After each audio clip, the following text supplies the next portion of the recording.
এর পরেরটা মেন দেখাবি। না লাইট দেখা যাচ্ছে না, তোর গাড়ির আলো তো পড়ছে। এই তো এখন ঠিক আছে। এই তো মাটি ভালো করে বসো, বসেছ, চলুন। গাড়ি আমার পায়ে জল চলে এসছে, হয়ে গেল, গাড়ি ডুবে গেছিল, গাড়ি ডুবে গেছিল।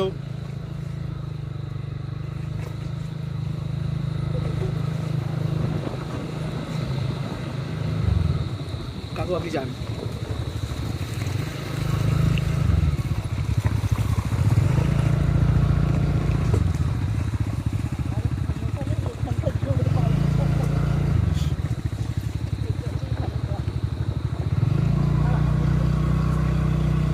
আগে জল উঠে যাবে। আমাদের বুলেট হলে আমি চলে যেতাম টুহা করে। এবার কিন্তু বাবা বলেছিল না এসে যে বুলেট কিনে একটা, কেন শুধু মতো খরচা করবো। বাবা তো আমি বলে দিই, ফোনে যে মেসেজ ঢুকেছে মানে বন্ধ করতে, বন্ধ করতে।